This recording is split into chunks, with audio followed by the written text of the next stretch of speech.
हाय दोस्तों, मेरा नाम विकास है। हम प्राचीन इतिहास पढ़ रहे थे, तो प्राचीन इतिहास में हम वैदिक काल पढ़ चुके हैं। वैदिक काल लगभग हम पूरा एकदम कम्प्रिहेंसिव तरीके से उसको कंप्लीट किए हैं। अब आज हम देखेंगे उससे रिलेटेड प्रश्न, वैदिक काल, ऋग्वैदिक काल और उत्तर वैदिक काल से संबंधित। तो देखते हैं। पहला क्वेश्चन है आर्य शब्द इंगित करता है। ऑप्शन क्या क्या है? ऑप्शन है नृजाति समूह को, यायावरी जन को, या यायावरी जो जनजाति होती है उनको, सी है भाषा समूह को, और डी है श्रेष्ठ वंश को। यानी जो आर्य शब्द का मतलब क्या होता है? आर्य का मतलब क्या होता है?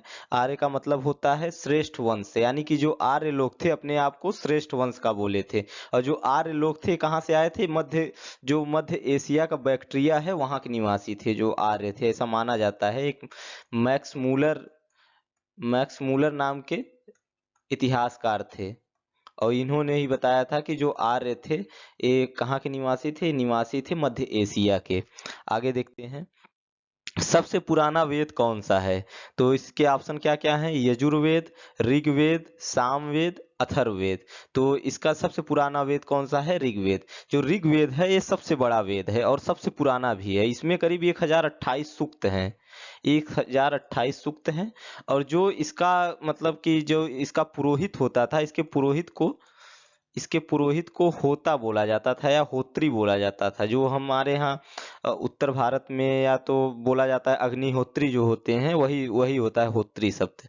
तो जो पुरोहित होता है इसको होत्री बोला जाता है। और इसमें क्या था कि इसमें 10 मंडल थे, 10 मंडल थे। अगला क्वेश्चन देखते हैं। अगला क्वेश्चन है त्रयी नाम है। त्रयी नाम है। ऑप्शन क्या क्या है? 3 वेदों के, धर्म संघ व युद्ध का, हिंदू धर्म के 3 देवताओं का, या 3 मौसमों का। तो इसका राइट आंसर हो जाएगा 3 वेदों का। जो 3 शुरुआती वेद थे, 3 शुरुआती वेद कौन कौन से थे? एक तो ऋग्वेद था, ऋग्वेद, सामवेद और यजुर्वेद। यजुर्वेद। तो इनको क्या बोला जाता था? इनको वेद त्रयी बोला जाता था। और जो मतलब बाद में एक सबसे लास्ट जो वेद था उसको अथर्ववेद बोला जाता था। तो इन तीनों को वेद त्रयी नाम दिया गया था, 3 वेद होने की वजह से। अगला क्वेश्चन देखते हैं। किस वैदिक ग्रंथ में वर्ण शब्द का सर्वप्रथम नामोल्लेख मिलता है? यानी कि जो वर्ण व्यवस्था का सबसे पहले उल्लेख हमको कहाँ मिलता है? तो हमने पढ़ा भी था उसमें कि जो सबसे पहले हमको वर्ण व्यवस्था का कहाँ उल्लेख मिलता है? हमको मिलता है ऋग्वेद में। लेकिन शुरू शुरू में जो वर्ण व्यवस्था थी, जो शुरुआती वर्ण व्यवस्था थी, वो कर्म आधारित थी। यानी कि उनके काम के आधार पे थी, कर्म आधारित थी ये। लेकिन जब मतलब कि ऋग्वैदिक काल में जब लास्ट आते आते जब 10वां मंडल लिखा जाता है, तो 10वां मंडल का जो पुरुष सूक्त था, 10वें मंडल के पुरुष सूक्त में 10वें मंडल के पुरुष सूक्त में एक नए वर्ण की, मतलब कि एक नए वर्ण की उत्पत्ति होती है जिसे शूद्र बोला गया। यानी कि जो चारों वर्ण थे, चारों वर्णों का हमको पूरा उद्भव किस काल में दिखता है? ऋग्वैदिक काल के एकदम सबसे लास्ट में। मतलब कि जब ऋग्वैदिक काल खत्म होने वाला होता है और उत्तर वैदिक काल स्टार्ट होने वाला होता है, तो वहां पे हमको पता चलता है कि जो शूद्र शब्द है वो ऋग्वेद के पुरुष सूक्त से इसका उत्पत्ति मानी जाती है। जो और ये किसमें है? 10वें मंडल में है, ऋग्वेद के। आगे देखते हैं। आगे है वर्ण व्यवस्था से संबंधित पुरुष सूक्त मूलतः पाया जाता है। तो मैंने ये पिछले वाले उसमें क्वेश्चन में डिस्कस किया है ये। तो किसमें पाया जाता है? ऑप्शन क्या क्या है? ऋग्वेद, अथर्ववेद, सामवेद, यजुर्वेद। तो इसका राइट आंसर हो जाएगा ऋग्वेद। यानी ऋग्वेद में पुरुष सूक्त का वर्णन है। और ये किसमें है? 10वें मंडल है। पुरुष सूक्त के 10वें मंडल, मतलब कि 10वें मंडल में पुरुष सूक्त का वर्णन है। और पुरुष सूक्त में क्या दिया गया है कि जो वर्ण व्यवस्था का दैवी सिद्धांत किसमें है? पुरुष सूक्त में है। ये ऋग्वेद में ही है। तो पुरुष सूक्त के 10वें मंडल में वर्ण व्यवस्था का दैवी सिद्धांत मतलब होता है कि अब ये मान लिया गया था कि जो लोग हैं, मतलब भगवान ही इनको इस वर्ण में बना के भेजे हैं। इसी इसका मतलब यही होता है कि भगवान इनको इसी वर्ण के लिए बनाए ही हैं। तो अगला क्वेश्चन देखते हैं। अगला क्वेश्चन है निम्नलिखित 4 वेदों में किस एक में जादुई माया और वशीकरण का वर्णन मिलता है?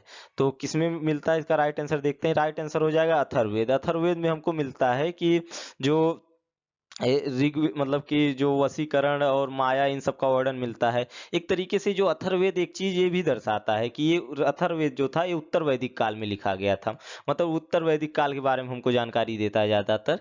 तो यानी एक तरीके से जो हिंदू धर्म था या तो कहें जो सनातन धर्म था उसका डिग्रेडेशन दिखाता है ये। यानी कि धीरे धीरे पहले क्या था, शुरू में जब ऋग्वेद हम पढ़ते हैं तो ऋग्वेद में क्या था कि ज्यादातर हमको ये सब तंत्र मंत्र विद्या वशीकरण इन सब के बारे में नहीं पता चलता, यानी अंधविश्वास के बारे में नहीं पता होता है हमको, मतलब ऋग्वेदिक काल में। लेकिन जैसे जैसे उत्तर वैदिक काल बढ़ता है तो इनका प्रभाव बढ़ता जाता है, यानी कि जो जादुई माया वशीकरण और ये सब चीजें होती है, जो अंधविश्वास होता है, इनका इनका मतलब प्रभाव बढ़ने लगता है लोगों पे।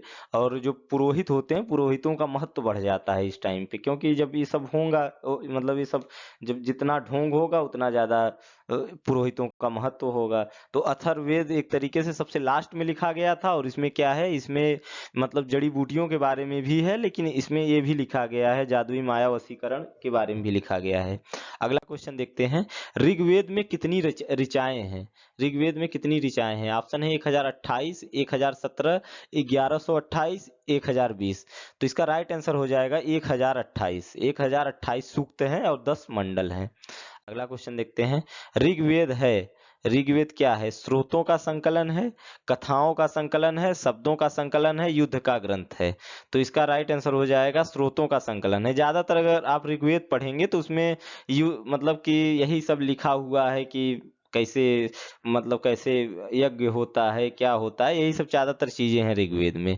और ये जो पहले हम लोग पढ़ते थे व्हाट्सएप पे आता था कि जब मैं भी कॉलेज में था तो मैं भी पढ़ता था ये चीजें कि हर चीज का ज्ञान ऋग्वेद में, हर चीज का ज्ञान वेदों में है। ऐसा कुछ नहीं है किसी चीज का ज्ञान नहीं है वेदों में, मतलब बस हमको उस टाइम का कालखंड के बारे में जानकारी मिलती है कि उस समय के लोग कैसे रहते थे, और कोई जानकारी इनसे नहीं मिलती है ना। उसमें लिखा रहता था कि विज्ञान के बारे में जानकारी मिलती है, लेकिन ऐसा कुछ नहीं है। अगला क्वेश्चन देखते हैं। अगला क्वेश्चन है, निम्नलिखित में से कौन सा ब्राह्मण ग्रंथ ऋग्वेद से संबंधित है? कौन सा ब्राह्मण ग्रंथ ऋग्वेद से संबंधित है? ऑप्शन है ऐत्रेय ब्राह्मण ग्रंथ, गोपथ ब्राह्मण ग्रंथ, शतपथ ब्राह्मण ग्रंथ या तैत्तिरीय ब्राह्मण ग्रंथ? तो इसका राइट आंसर हो जाएगा ऐत्रेय ब्राह्मण ग्रंथ। ऐत्रेय ब्राह्मण ग्रंथ किससे संबंधित है? ये ऋग्वेद से संबंधित है। दो ब्राह्मण ग्रंथ थे, जो कि एक था ऐत्रेय, एक था कौशितकी। एक तो ऐत्रेय हो गया, एक हो गया कौशितकी। कौशितकी ये दोनों ऋग्वेद से संबंधित थे, बाकी अलग अलग ब्राह्मण ग्रंथ अलग अलग वेदों संबंधित थे, आगे डिस्कस करेंगे उनको। अगला है, गोपद ब्राह्मण ग्रंथ किससे संबंधित है? ऑप्शन है यजुर्वेद, ऋग्वेद, यथर्ववेद, सामवेद। तो इसका राइट आंसर हो जाएगा अथर्ववेद। यानी कि ऋग्वेद का कौन सा हो गया? ऋग्वेद का तो ऐत्रेय हो गया और कौशितकी हो गया, ऐत्रेय और कौशितकी हो गया। और ये सामवेद का पंचविश होता है। और अथर्ववेद का क्या हो गया? अथर्ववेद का हो गया गोपथ ब्राह्मण ग्रंथ, गोपथ ब्राह्मण ग्रंथ। और जो शतपथ ब्राह्मण ग्रंथ था वो यजुर्वेद का था। शतपथ ब्राह्मण ग्रंथ यजुर्वेद का था। अगला क्वेश्चन देखते हैं, ऋग्वेद में कौन सा मंडल पूर्णतः सोम को समर्पित है? पूर्णतः सोम को समर्पित कौन सा मंडल है? तो इसका राइट आंसर हो जाएगा नौवां मंडल। नौवां मंडल में सोम देवता के बारे में लिखा गया है। और जो सोम देवता थे, सोम देवता को प्रकृति का देवता माना जाता था, इनको प्रकृति का देवता माना जाता था, और इनको जड़ी बूटियों का भी देवता माना जाता था। जो सोम देवता थे इनको प्रकृति का और जड़ी बूटियों का भी देवता माना जाता था। एक एक पेय पदार्थ होता है जो मादक पेय पदार्थ होता है, सोमरस। सोमरस भी इन्हीं के नाम पे पड़ा था। तो ये क्या थे? प्रकृति के देवता थे, जड़ी बूटियों के देवता थे, और इनका उल्लेख किसमें मिलता है? नौवें मंडल में मिलता है। सोम से संबंधित ज्यादातर जो सूक्त हैं नौवें मंडल में है। अगला क्वेश्चन देखते हैं, यज्ञ संबंधी विधि विधानों का पता चलता है, यज्ञ संबंधी जो विधि विधान है किससे पता चलता है? किस वेद में? ऋग्वेद से, सामवेद से, ब्राह्मण ग्रंथ से या यजुर्वेद? यजुर्वेद से। तो इसका राइट आंसर हो जाएगा यजुर्वेद से। यजुर्वेद से हमको पता चलता है जो कि जो उस टाइम पे मतलब कि विधि विधान होते थे, यज्ञ होते थे, तो इनका ज्यादातर पता हमको यजुर्वेद से चलता है। अगला क्वेश्चन देखते हैं, निम्नलिखित में से किसका संकलन ऋग्वेद पर आधारित है?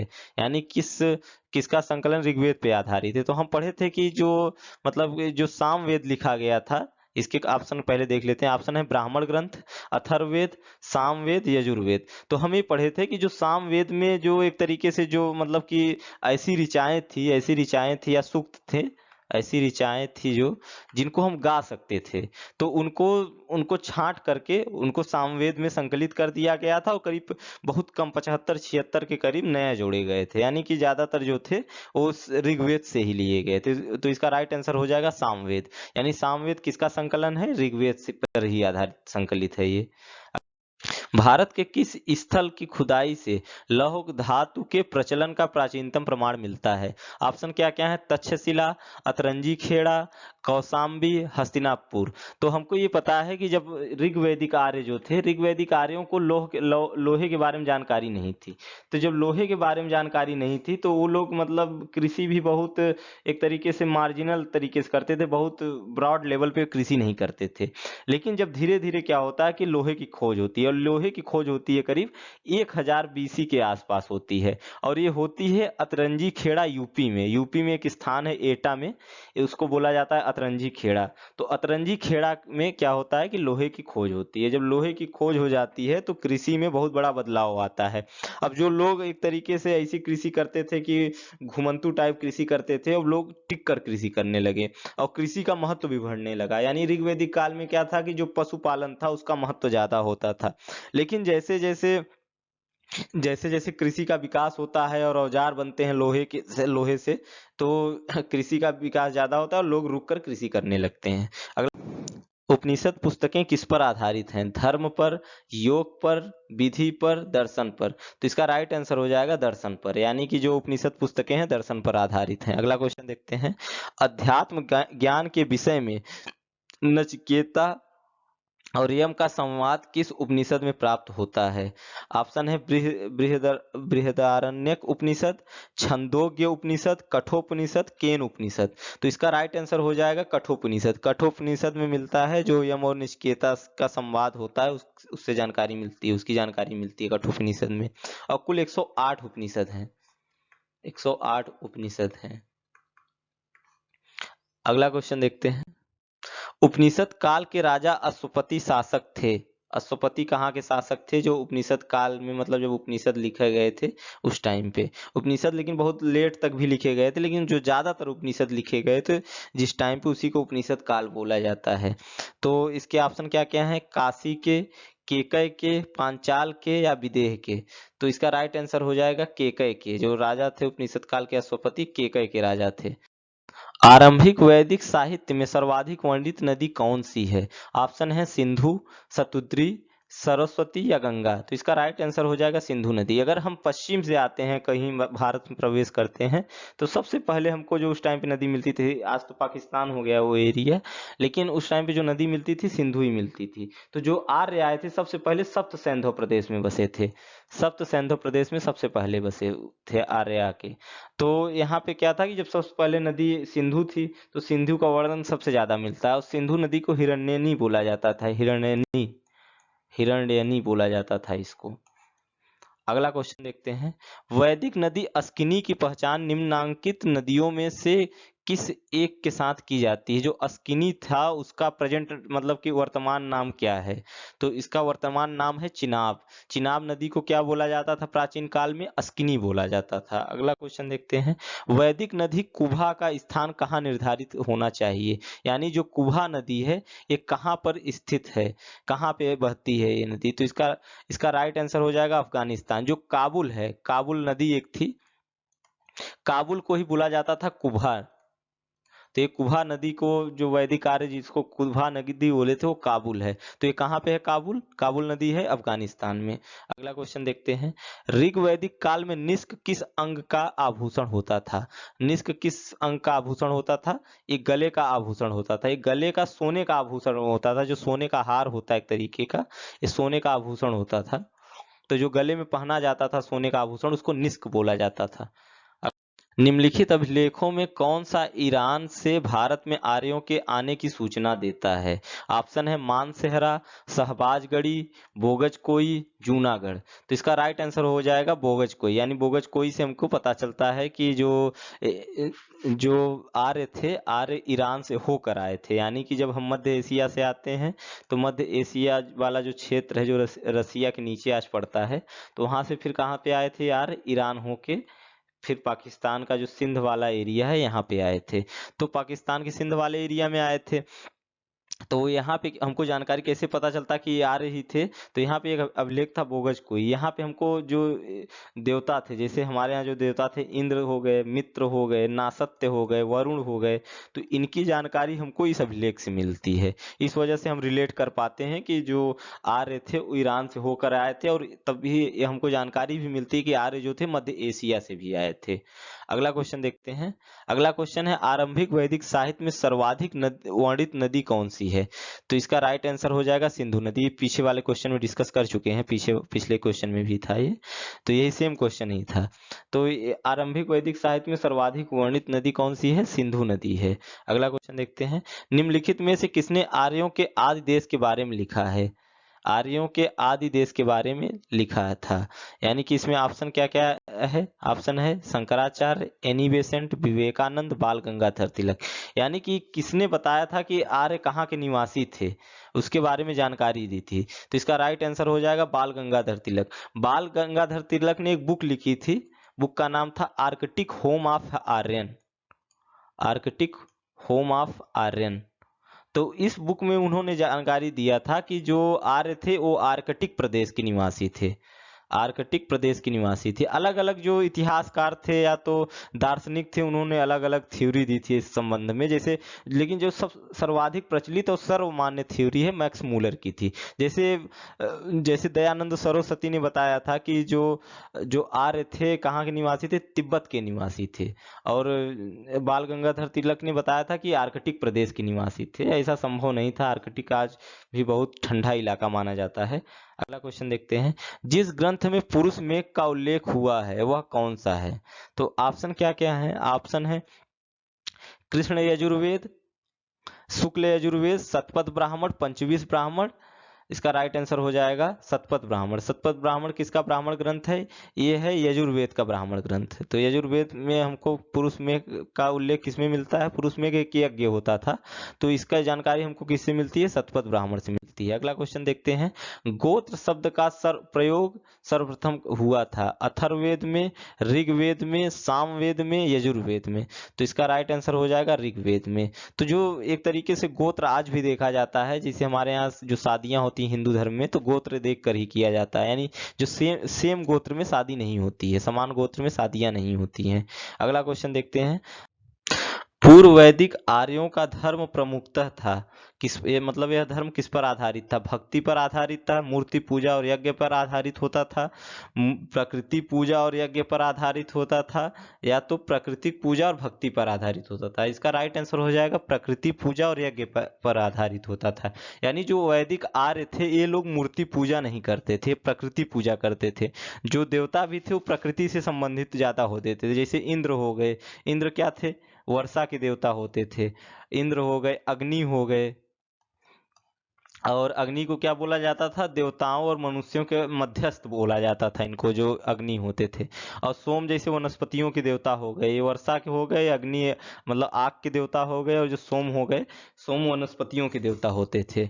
अगला क्वेश्चन देखते हैं। अगला क्वेश्चन है, ऋग वैदिक काल में जनता निम्न में से मुख्यतः किसमें विश्वास करती थी? ऑप्शन है मूर्ति पूजा, एकेश्वरवाद, देवी पूजा, बलि एवं कर्मकांड। अभी पीछे वाले क्वेश्चन में डिस्कस किए हैं कि ये लोग मूर्ति पूजा पे मूर्ति पूजा में विश्वास नहीं करते थे, यानी ये वाला ऑप्शन नहीं होगा। एकेश्वरवाद में विश्वास नहीं कर सकते क्योंकि इनके में बहुत से देवताओं का उल्लेख मिलता है, जैसे इंद्र हो गए, अग्नि हो गए, मित्र हो गए, नासत्य हो गए, और वरुण हो गए, सोम हो गए, मतलब बहुत अलग अलग देवताओं का उल्लेख मिलता है। ये लोग देवी पूजा भी नहीं करते हैं क्योंकि देवियों का भी पता नहीं चलता है। तो इसका राइट आंसर क्या हो जाएगा? इसका राइट आंसर हो जाएगा बलि एवं कर्मकांड। यानी ये लोग बलि एवं कर्मकांड में विश्वास करते थे, लेकिन ये लोग मूर्ति पूजा नहीं करते थे। अगला क्वेश्चन देखते हैं, प्रसिद्ध 10 राजाओं का युद्ध किस नदी पर लड़ा गया था? जो 10 राजाओं का युद्ध था, जिसको दशराग युद्ध बोला जाता है, दशराग युद्ध। दसराग युद्ध। तो ये जो दसराग युद्ध था किस नदी के किनारे लड़ा गया था? ऑप्शन क्या क्या है? परुष्णी नदी, सतुद्री नदी, सरस्वती नदी या गंगा नदी? तो इसका राइट आंसर हो जाएगा परुष्णी नदी। परुष्णी नदी को आज रावी नदी बोला जाता है। जो रावी नदी है इसी को परुष्णी नदी बोलते हैं। और जो दसराग युद्ध हुआ था यानी ये मतलब कि किसके किसके बीच हुआ था? एक तो भरत कबीला था और 10 अन्य कबीले थे। तो भरत कबीले का जो राजा था वो सुदास था। तो ये जो 10 अन्य कबीले थे तो इसको क्या करता है? सुदास जो है हरा देता है। तो भरत जो कबीला होता है बाद में ये मिल के भरत प्लस पुरु कबीला मिल के कुरु कबीला बना लेते हैं।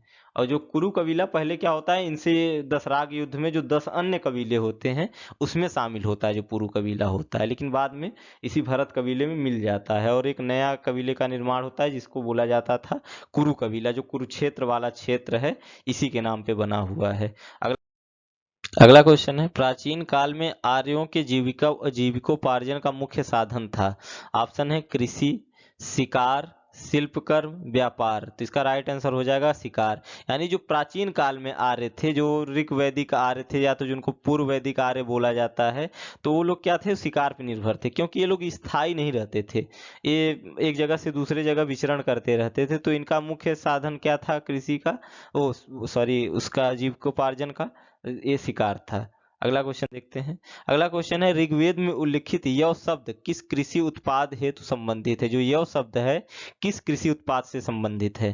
तो इसके ऑप्शन क्या क्या है? जौ, चना, चावल, गेहूं। तो इसका राइट आंसर हो जाएगा जौ। तो ये जो यव शब्द था वो जौ से संबंधित होता था। अगला क्वेश्चन देखते हैं। वैदिक युग में प्रचलित लोकप्रिय शासन प्रणाली कौन सी थी? निरंकुश, प्रजातंत्र, गणतंत्र या वंश परंपरागत राजतंत्र? तो इसका राइट आंसर हो जाएगा वंश परंपरागत राजतंत्र। तो इसमें क्या होता था कि एक तरीके से वंशानुगत होता था, जो पद होता था वो वंशानुगत होता था। अगला क्वेश्चन देखते हैं। ऋग्वैदिक जनसभा जो न्यायिक कार्यों को करती थी, जो ऋग्वैदिक जो सभा थी जो न्यायिक कार्यों को करती थी, तो ऑप्शन है सभा, समिति, विधाता या तो है उन उपयुक्त में से सभी। तो इसका राइट आंसर हो जाएगा सभा। सभा क्या करती थी? जो न्यायिक कार्यों को करती थी। सभा और समिति यानी उस टाइम पे क्या होते थे?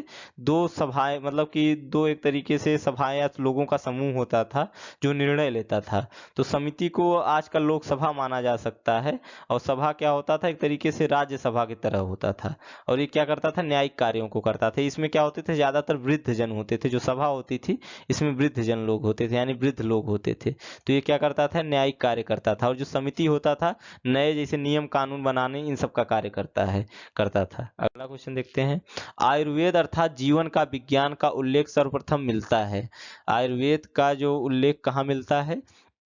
ऑप्शन है अरण्यक में, सामवेद में, यजुर्वेद में या अथर्ववेद में। तो इसका राइट आंसर हो जाएगा अथर्ववेद में। अथर्ववेद में जीवन का विज्ञान या तो आयुर्वेद का उल्लेख मिलता है। अगला क्वेश्चन देखते हैं।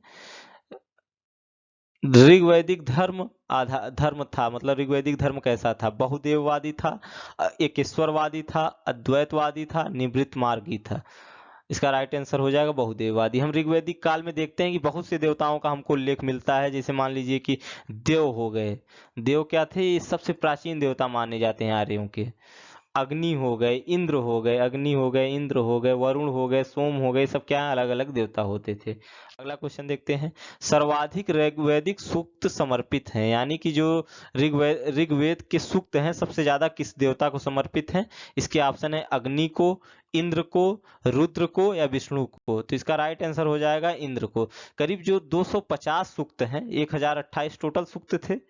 1028 सूक्तों में से, ये ऋग्वेद में 1028 सूक्त थे, इसमें क्या है 250 जो सूक्त हैं इंद्र पर आधारित हैं। इंद्र पर आधारित हैं। और इसके बाद जो सबसे महत्वपूर्ण देवता कौन थे? अग्नि थे। तो अग्नि पे कितने सूक्त हैं? 200 सूक्त हैं। अग्नि पे 200 सूक्त हैं। तो सबसे महत्वपूर्ण देवता कौन कौन थे? इंद्र थे। इंद्र को क्या बोला जाता था? वर्षा का देवता बोला जाता था, या तो इंद्र को पुरंदर बोला जाता था।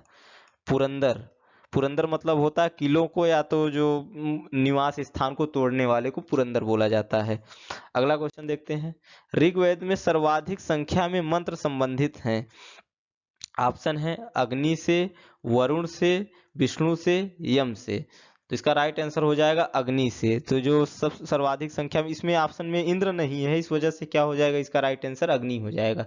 क्योंकि अग्नि से जो संबंधित मंत्र थे 200 मंत्र थे, और जो इंद्र से संबंधित थे, इंद्र से 250 थे। अगला क्वेश्चन देखते हैं। निम्नलिखित में से किसे ऋग्वेद में युद्ध देवता समझा जाता था? जो युद्ध देवता था उसे किसको समझा जाता था? ऑप्शन है अग्नि देवता को, इंद्र को, सूर्य को, वरुण को। तो इसका राइट आंसर हो जाएगा इंद्र को। इंद्र का नाम क्या था? पुरंदर होता था इनका नाम। तो पुरंदर मतलब होता है किलों को तोड़ने वाला, किलों को तोड़ने वाला, या तो जो निवास स्थानों को बर्बाद करने वाला कह सकते हैं। तो इस जो इंद्र थे ये सबसे महत्वपूर्ण देवता होते थे, और सबसे ज्यादा मतलब कि जो सूक्त थे इन्हीं पे आधारित हैं। करीब 250 सूक्त इन पे आधारित हैं। और जो थे, इंद्र का मतलब कि इंद्र को वर्षा का भी देवता बोला जाता है। और अग्नि क्या थे? अग्नि मनुष्यों और देवताओं का मध्यस्थ इनको बोला जाता था। तो राइट आंसर हो जाएगा इंद्र। इंद्र युद्ध के देवता होते थे। अगला क्वेश्चन, गायत्री मंत्र किस पुस्तक में मिलता है? ऑप्शन है उपनिषद, भगवत गीता, ऋग्वेद या यजुर्वेद। तो इसका राइट आंसर हो जाएगा ऋग्वेद। ऋग्वेद में जो गायत्री मंत्र है इसका उल्लेख मिलता है। ये आज भी मतलब गाया जाता है जो गायत्री मंत्र है। और गायत्री मंत्र की रचना इसलिए की गई थी कि जो अनार्य थे उनको आर्य में परिवर्तित करने के लिए, अनार्यों को आर्य बनाने के लिए गायत्री मंत्र की रचना की गई थी। अगला क्वेश्चन है, पुराणों की संख्या थी? ऑप्शन है 16, 18, 19 या 21। तो इसका राइट आंसर हो जाएगा 18। जो पुराण थे 18 थे, उपनिषद 108 होते थे, और वेद कितने होते थे? 4। अगला क्वेश्चन है, महाभारत मूलतः किस रूप में जानी जाती है? जो महाभारत है किस रूप में जानी जाती है? तो इसको बोला जाता था आप बृहत कथा, ब्राह्मण कथा, या बृहत संहिता, या जय संहिता। तो इसका राइट आंसर हो जाएगा जय संहिता। जो मूलतः महाभारत थी उसको बोला जाता था जय संहिता। सत्यमेव जयते शब्द किस उपनिषद से लिए गए हैं? ऑप्शन है मंडूकोपनिषद, कठोपनिषद, छांदोग्य उपनिषद, या इनमें से कोई नहीं। तो इसका राइट आंसर हो जाएगा मुंडकोपनिषद। इसमें दिया नहीं है, जो राइट आंसर है मंडूकोपनिषद, इसका राइट आंसर नहीं होगा। इसका राइट आंसर हो जाएगा मुंडकोपनिषद। मुंडकोपनिषद। इसमें बहुत कंफ्यूजन होता है लोगों को, मंडूकोपनिषद और मुंडकोपनिषद, टाइपिंग मिस्टेक हो गया है। तो इसका राइट आंसर अगर इसके क्वेश्चन के हिसाब से क्या हो जाएगा, इनमें से कोई नहीं होगा। और ये किससे लिया गया है? मुंडकोपनिषद से लिया गया, ना कि मंडूकोपनिषद। इसमें यही ध्यान रखना है। और जो सत्यमेव जयते का अर्थ होता है सत्य की ही जीत होती है। अगला क्वेश्चन है, वैदिक कर्मकांड में होता का संबंध है? ऑप्शन है ऋग्वेद से, यजुर्वेद से, सामवेद से, अथर्ववेद से। तो इसका राइट आंसर हो जाएगा ऋग्वेद से। जो ऋग्वेद का जो पुरोहित होता था उसको होता बोला जाता था, या होत्री बोला जाता था, या होत्री या होता। और जो सामवेद का होता था इसको उद्गाता बोला जाता था। सामवेद का जो पुरोहित होता था इसको उद्गाता बोला जाता था। और जो यजुर्वेद का होता था इसको अधर्यु बोला जाता था। अधर्यु बोला जाता था। जो अथर्ववेद का होता था इसको ब्रह्मा बोला जाता था, ब्रह्मा। तो इसका राइट आंसर क्या हो जाएगा? ऋग्वेद। जो होता शब्द है किससे संबंधित है? ऋग्वेद से। अगला क्वेश्चन है, ऋग्वेद की मूल लिपि थी देवनागरी, खरोष्ठी, पाली या ब्राह्मी। तो इसका राइट आंसर हो जाएगा ब्राह्मी लिपि। जो ब्राह्मी लिपि थी बहुत प्राचीन लिपि है। तो ये क्या है, मतलब कि जो किस लिपि में लिखी गई थी? ब्राह्मी लिपि में लिखी गई थी। अगला क्वेश्चन है, गोत्र शब्द का प्रयोग सर्वप्रथम हुआ था? ये पहले भी क्वेश्चन देख चुके हैं। तो गोत्र मतलब एक तरीके से ये एक गोत्र आज भी जो होता है, गोत्रों को देख के शादियां की जाती है। गोत्र एक तरीके से एक ही परिवार को या एक ही समूह को दर्शाता था, जो गोत्र होता था। तो इसका ऑप्शन क्या क्या है? अथर्ववेद, ऋग्वेद, सामवेद, यजुर्वेद। तो इसका राइट आंसर हो जाएगा ऋग्वेद। तो ये लगभग 46 क्वेश्चन थे, और ये विभिन्न एग्जाम में पूछे गए थे। और इससे ज़्यादा क्वेश्चन जो है, मतलब इससे ज़्यादा क्वेश्चन तो पूछे नहीं जाने चाहिए। मतलब क्वेश्चन की कोई लिमिट नहीं है, पूछा तो जा ही सकता है। तो 46 क्वेश्चन थे। अब आगे हम लोग पढ़ेंगे महाजनपद काल। जो अगला लेक्चर आएगा महाजनपद काल पे आएगा। तो ओके, थैंक यू।